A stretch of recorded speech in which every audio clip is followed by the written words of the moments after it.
आइए प्रभु के वचन को ध्यान करें।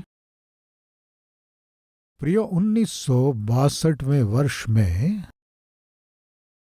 सैन फ्रांसिस्को नाम के शहर में एक घटना घटी, उसे मैं आज आपके साथ बांटने जा रहा हूं। एक स्त्री एक बोट पकड़कर सैन फ्रांसिस्को नाम के अमेरिका के एक शहर में रोड के किनारे उस बोट को पकड़कर खड़ी हो गई। क्या था वो बोर्ड? वो क्या प्रकट करता था? प्रिय, उस बोर्ड में इस तरह लिखा था, मेरा पति कोई अपराध नहीं किया, बेगुनाह है, उसे मृत्यु दंड मिलने वाली है, इसलिए कृपया मेरे पति को बचाइए। मेरे पति की ओर से जो वकील बहस करेगा और मेरे पति को जिताएगा, मैं उसके घर में 10 वर्ष तक मैं एक गुलाम के रूप में घर का काम करूंगी, रसोई का काम करूंगी, कपड़े भी धोऊंगी, सारे घर की सफाई करूंगी। 10 वर्ष फ्री में मैं उनके घर में काम करूंगी। दया करके मेरे पति को बचा लीजिए। इस तरह बोट पकड़ी थी। इस तरह जब वो बोट को पकड़ी थी, उस रास्ते से गुजरने वालों में एक सीनियर लॉयर देखकर किसी भी तरह से इस स्त्री के विनती को मानकर इसके पति को छुड़ाना है सोचकर आगे आया। अदालत में काफी दिनों बहस चली। ये सीनियर लॉयर केस जीत गया। जिस व्यक्ति को मृत्यु दंड मिलना था वो रिहा हो गया। जेल से रिहाई पाकर वो पति और वैसे ही जो बोट पकड़ी थी वो पत्नी वकील के पास आकर दोनों हाथ जोड़कर नमस्कार करके उन्हें बहुत धन्यवाद दिए। महाशय जी, मेरे पति मृत्यु दंड पाकर हमेशा के लिए मुझसे दूर हो जाते, लेकिन ऐसे समय में आप इस केस को हाथ में लेकर मेरे पति को छुड़ाए, इसलिए जैसे मैं कही थी 10 वर्ष तक आपके घर में काम करूंगी, मैं आपके साथ आऊंगी। इस तरह उस सीनियर लॉयर से वो बोली। तब वो सीनियर लॉयर उसके प्रति तरस खाकर, प्रिय बहन, मैं तुम्हारे पति की ओर से केस लड़कर उसे रिहा करवाया, वो इसलिए नहीं कि तुम 10 वर्ष तक मेरे घर में एक कामवाली के रूप में रहो। तुम अपने पति से जान से अधिक प्रेम की, पति के लिए कुछ भी करने को तैयार हो गई, इसलिए आप और आपके पति खुशी से रहें।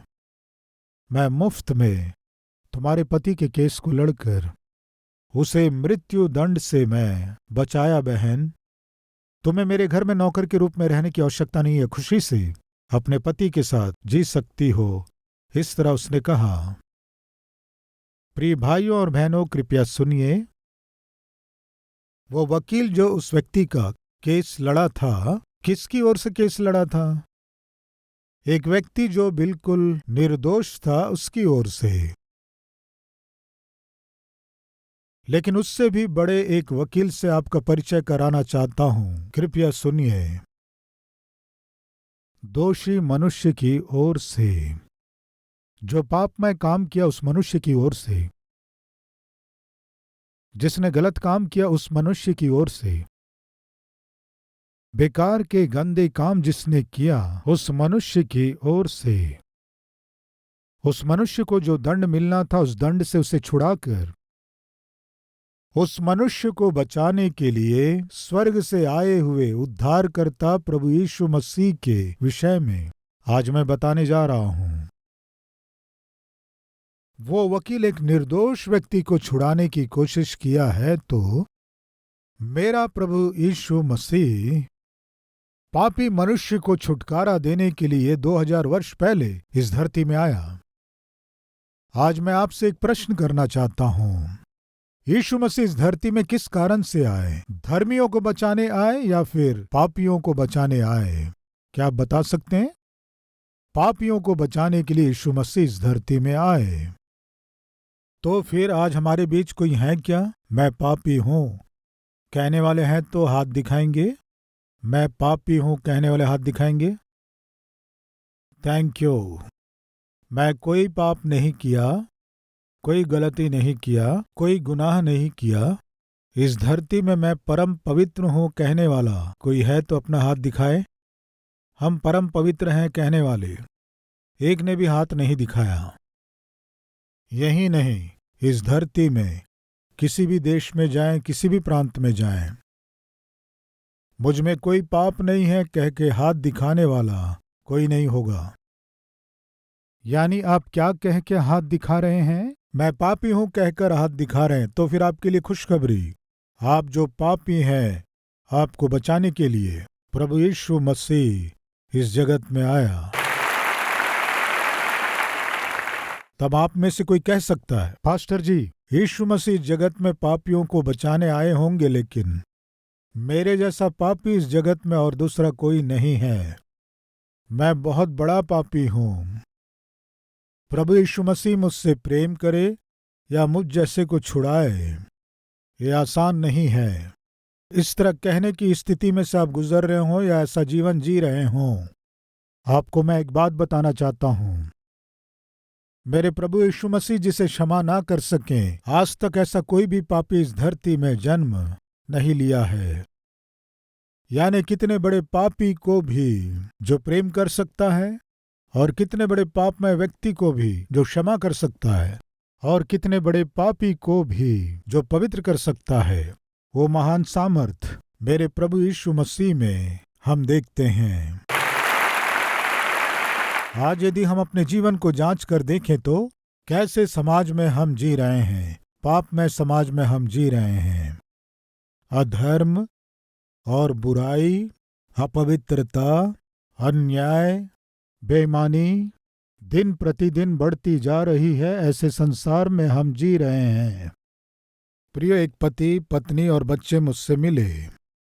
वो पत्नी कहने लगी,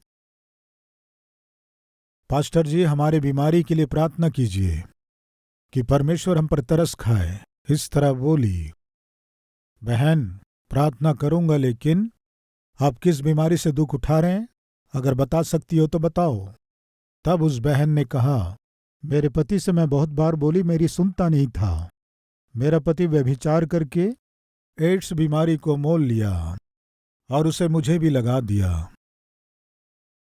ऐसे व्यक्ति से शादी करके मैं पाप की, मेरी किस्मत में लिखा है सोचकर मैं इस बीमारी का अनुभव कर सकती हूं। लेकिन वो बहन रोते हुए एक बात बोली, मेरे बच्चे जो बेगुनाह हैं, मेरे बच्चों की क्या गलती थी पास्टर जी? आज मेरे तीनों बच्चे एड्स की बीमारी से दुख उठा रहे हैं। मैं अपने पति को कई बार बोली, तुम बाहर कोई पाप में काम मत करो।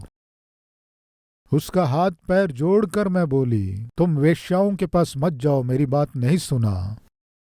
बाहर जाके व्यभिचार किया, वेश्याओं के पास गया, और उसके बाद 3 बच्चे हुए। तीनों बच्चों को एड्स की बीमारी है। हम क्यों जी रहे हैं हमें नहीं समझ में आ रहा है। कितनी दुख की बात है प्रियो। प्रिय भाइयों और बहनों, इन उदाहरणों को मैं आपसे क्यों बांट रहा हूं जानते हैं? यह है आज हमारे चारों ओर का समाज, माता पिता पर ध्यान ना देने वाला समाज, पत्नी और बच्चों पर ध्यान ना देने वाला समाज, प्यार प्यार कहकर साथ में घूमते हैं, स्वार्थ पूरा होने के बाद लड़के या लड़की को धोखा देने वाला समाज, मन मर्जी से जीकर पापमय कामों को करके बीमारियां मोल लेकर जो उन पर भरोसा किए उनको भी बीमारी लगाने वाला समाज। ऐसे समाज से प्रेम करने वाला कोई है क्या? ऐसे पापमय लोगों को सुधारने वाला कोई है क्या? अगर इस संदेश को सुनने वालों में यदि कोई कहते हैं कि ऐसे समाज में मैं भी एक हूं, आपके बताए गए लिस्ट में मेरा नाम भी है। मन मर्जी से घूमते हुए, गंदी आदतों का गुलाम होकर बहुत से लोगों के जीवन से खेला हूं, खेली हूं। प्यार के नाम से लड़कियों को धोखा दिया हूं, धोखा दी हूं। अनैतिक रिश्ता बनाकर पत्नी को धोखा दिया हूं, पति को धोखा दी हूं। माता पिता विनती करने से भी बात ना सुनकर, प्यार प्यार कहकर घर से निकलकर शादी करके आज मैं कहीं की नहीं रही, आज मैं कहीं का नहीं रहा, वो मैं ही हूं। हर प्रकार से बिगड़ा हुआ, बर्बाद हुआ, मेरे जैसा और मेरे जैसी सुधर सकती है क्या? सुधारने वाला कोई है? अगर ऐसा प्रश्न कर रहे हैं तो आपको एक खुशखबरी देना चाहता हूं। वो क्या है जानते हैं? आपको सुधारने वाला है, वही मेरा प्रभु यीशु मसीह है। जर्मनी देश के लोग एक प्रिंटिंग प्रेस का आविष्कार किए। एक कंपनी के लोग प्रिंटिंग प्रेस का आविष्कार किए। इस तरह आविष्कार करने के बाद साउथ अमेरिका के एक कंपनी को करोड़ों रुपए में उसे बेच दिए। जर्मनी से साउथ अमेरिका देश तक उस प्रिंटिंग प्रेस को भेजे।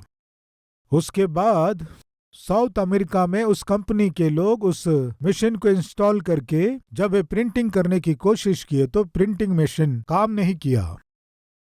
वो प्रिंटिंग मशीन काम नहीं कर रहा था तो तुरंत जर्मनी वाले को टेलीग्राम किए, तुमने जो प्रिंटिंग मशीन भेजा है वो काम नहीं कर रहा है, बताओ हम क्या करें। तब जर्मनी के कंपनी वालों ने क्या कहा कि हमने मशीन के साथ मैनुअल भी भेजा है, ये मशीन कैसे काम करता है बताने वाली किताब को भेजे हैं, इसलिए उस किताब को अच्छी रीति से पढ़िए। किताब में जो सेटिंग दिए गए हैं उन सेटिंग्स के अनुसार आप उसे सेट कीजिए, निश्चय वो मशीन काम करेगा। वे लोग बताए 20 साल से 30 साल से 40 सालों से जो बहुत ही अनुभवी थे, जो सब कुछ जानते थे, प्रिंटिंग प्रेस के काम को जानते थे, बहुत कोशिश किए, प्रिंटिंग प्रेस काम नहीं किया। अंत में अब कोई लाभ नहीं है सोचकर टेलीग्राम किए, तुम्हारे पास कोई अच्छा अनुभवी व्यक्ति है तो हमारे पास भेजिए ताकि वो आकर इस मिशन को सुधार सके।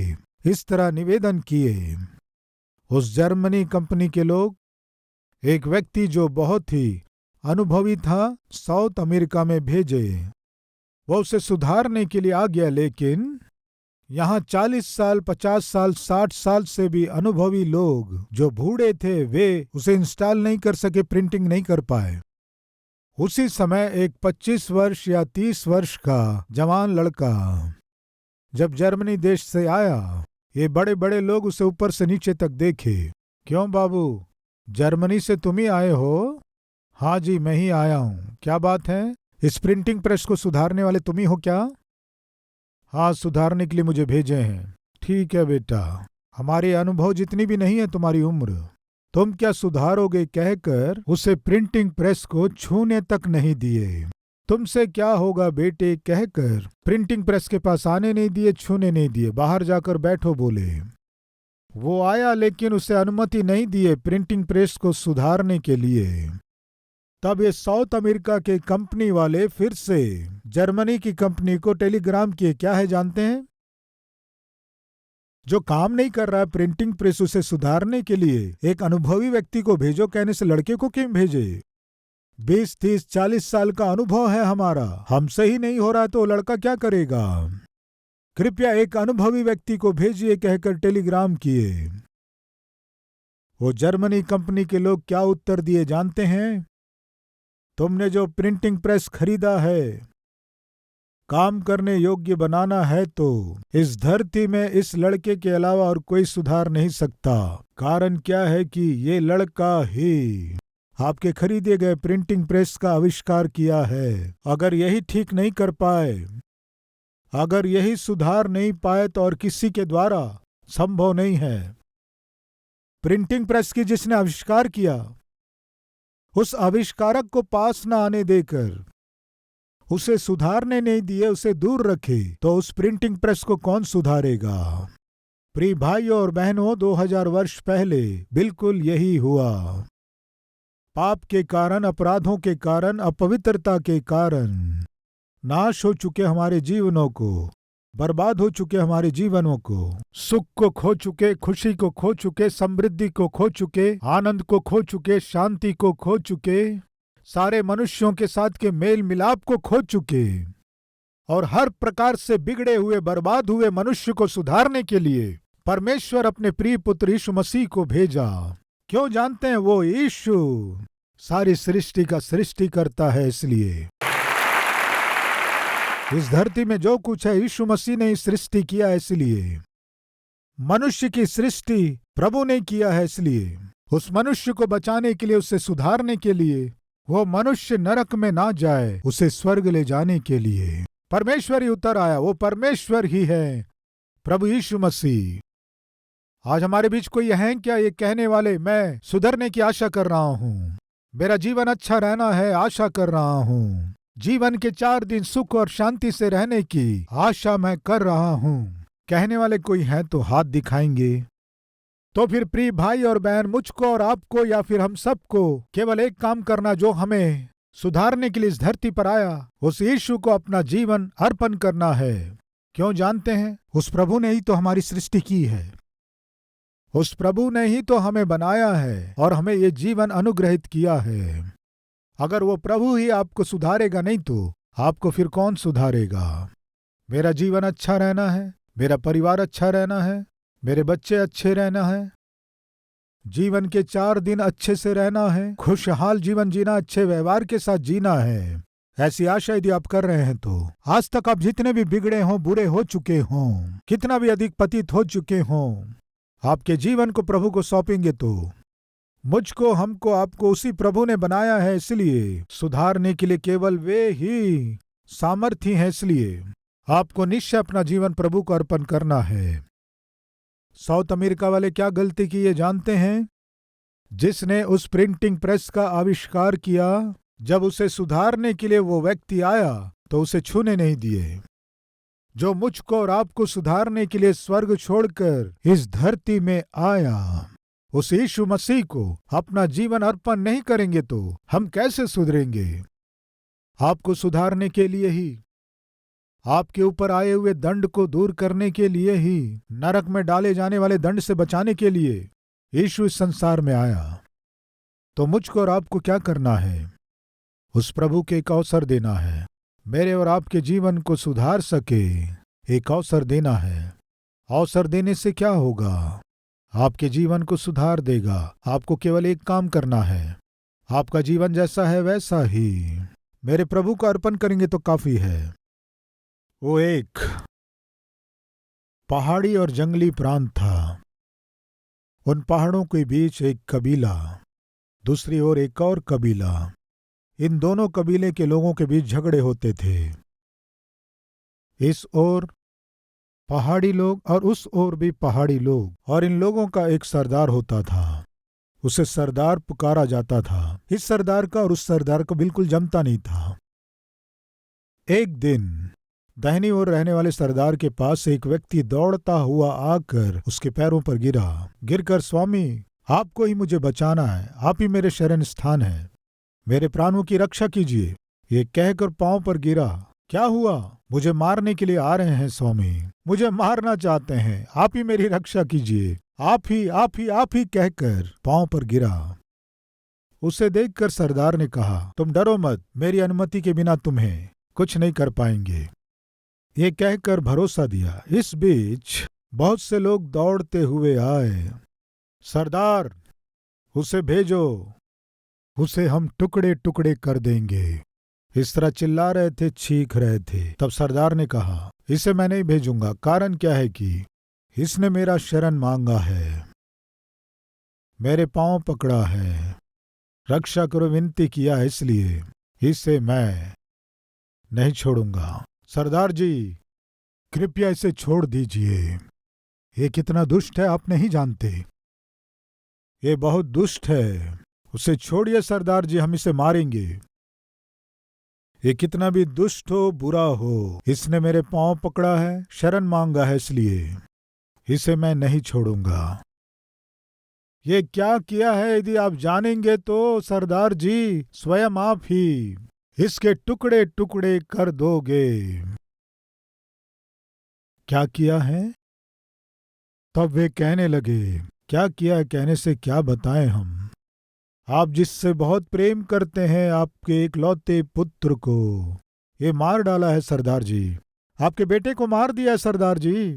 उस बात को सुनते ही उस सरदार के हाथ पैर कांपने लगे थे। ये क्या, इसने मेरे इकलौते पुत्र को मार दिया है? हाँ सरदार, इसीलिए तो उसे छोड़ दो कह रहे हैं। इसके टुकड़े टुकड़े करने से भी इसका किया गया पाप का प्रायश्चित नहीं होगा। उस सरदार के हाथ पैर नहीं चल रहे थे। पुत्र से जान से भी अधिक प्रेम किया, जिससे जान से भी अधिक प्रेम किया उस पुत्र को इसने मार डाला और आकर पिता के चरणों को पकड़कर रक्षा करो कह रहा है। और उस सरदार ने अपना वचन दे दिया, कोई तुम पर हाथ नहीं लगा सकता, ये कहकर वचन दिया। अभी क्या कर सकता है? हाथ पांव कांप रहे थे। वो पूछा, सच में तुम मेरे पुत्र को मार डाले? तब उसे मालूम चला वो जिसकी हत्या किया है वो इस सरदार का पुत्र है। आगे आकर क्या करना समझ में नहीं आया। जोर से उसके पैर पकड़कर, सरदार वो आपका बेटा है, मैं नहीं जानता था, मुझे क्षमा कीजिए। जोर से रोते हुए पांव पकड़े हुए उसको ऊपर उठाकर वो सरदार कहने लगा, मेरे इकलौते पुत्र को तूने मार डाला। मेरा पुत्र मर गया, वो वापस नहीं आएगा। तुम्हें मारने के द्वारा मुझे कुछ भी नहीं मिलेगा। लेकिन एक विनती करना चाहता हूं, क्या स्वीकार करोगे? बताइए सरदार, मैं आपके लिए कुछ भी कर सकता हूं। तुम्हें कुछ करने की आवश्यकता नहीं है। मेरे मरे हुए पुत्र के स्थान में अब से तुम मेरे पुत्र के रूप में रहोगे क्या? तुम में ही मैं अपने पुत्र को देखकर खुशी से जीने की कोशिश करूंगा। अब से तुम मेरे पुत्र के स्थान में मेरे पुत्र के रूप में रहोगे क्या? वो हत्यारा उस प्रेम को सह नहीं पाया प्रियो। जोर से उसे पकड़कर, सरदार मैंने जो आपके पुत्र को मारा, मुझे ही अपना पुत्र बनाना चाहते हो? तुम्हारा प्रेम सामान्य नहीं है प्रियो। उस सरदार से भी महान प्रेमी परमेश्वर का आज मैं आपसे परिचय करा रहा हूं। यीशु मसीह संसार में क्यों आए? कारण जानते, आपको उद्धार देने, परमेश्वर के प्रेम को आपको दिखाने के लिए, आपके हरेक पापों से आपको क्षमा देने के लिए, आपको बचाना है। इसलिए यीशु मसीह संसार में आने से संसार ने क्या किया? मार डाला। आपके हाथों से किए गए पापों के बदले आपको दंड मिलना था। यीशु मसीह के हाथों में कीले ठोके गए। आपके पापमय विचारों के बदले कांटों का मुकुट रखा जाना था, लेकिन यीशु मसीह के सिर पर कांटों का मुकुट रखा गया। मैं और आप या हम जो मोह की दृष्टि से देखते हैं, इसके बदले हमारे मुंह पर थूका जाना था, लेकिन यीशु मसीह के मुंह पर थूका गया प्रियो। पापमय मार्गों में हम अपने पांव से चले, हमारे पांव में कीले ठोका जाना था, लेकिन यीशु के पांव पर कीले ठोके गए।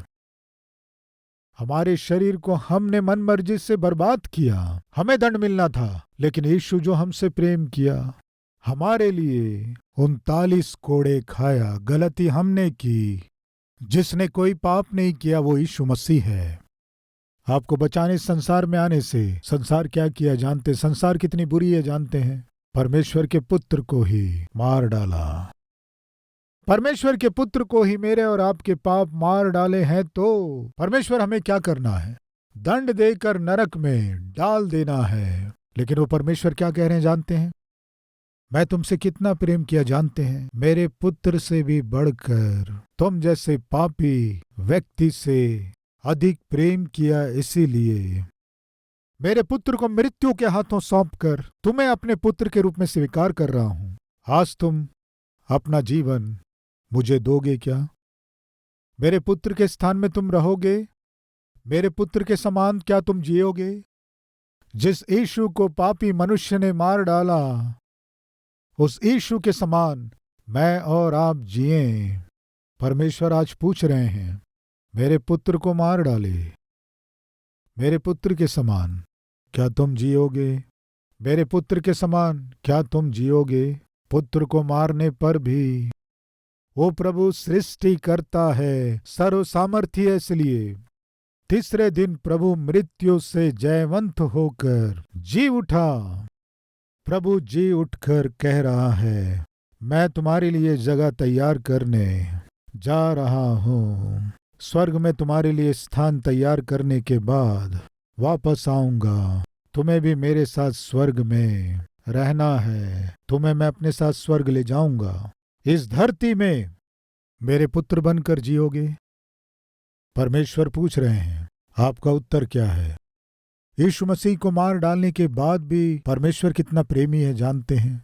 फिर भी मुझको और आपको क्षमा करके अपने बेटे और बेटी के रूप में वे स्वीकार करने के लिए तैयार हैं। स्वर्ग में कौन रहेंगे जानते हैं?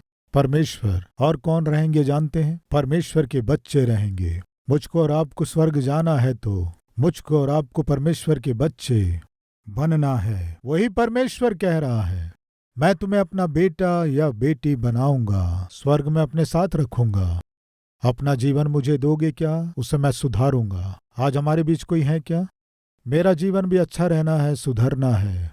आशा कर रहा हूं मेरा जीवन प्रभु को अर्पण करके अब से परमेश्वर के बेटे और बेटी के रूप में जीने की आशा कर रहा हूं। मैं जो बर्बाद हो रहा हूं, पतित हो रहा हूं, पवित्र जीवन जीने की आशा कर रहा हूं। मेरे लिए प्रार्थना कीजिए। पास्टर जी कहने वाले हैं तो अपना हाथ दिखाएंगे। आइए मेरे साथ मिलकर प्रार्थना करें। आइए प्रार्थना करें।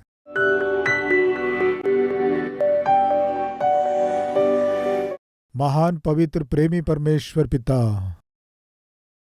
बहुत ही बहुमूल्य और महत्वपूर्ण संदेश हमें देकर और हमारे जीवनों को आप दर्शन दिए, आपका धन्यवाद।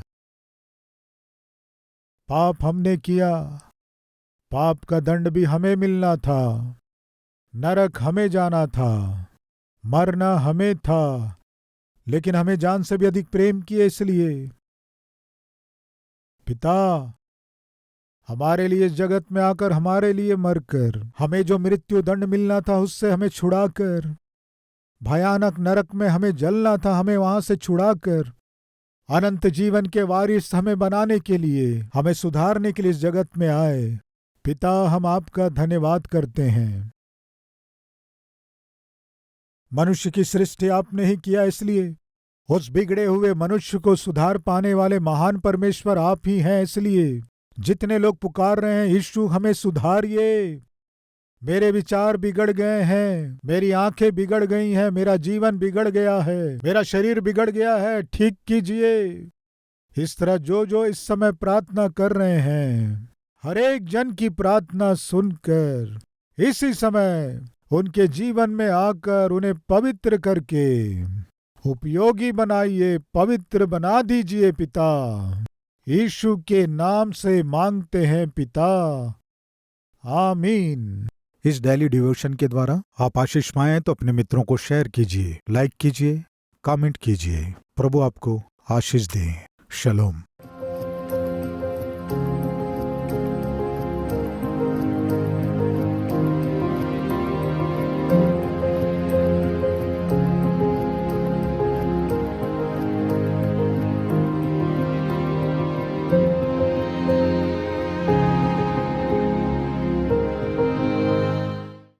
हमारा पता Calvary, post box number 30, Kukatpally, Hyderabad 72।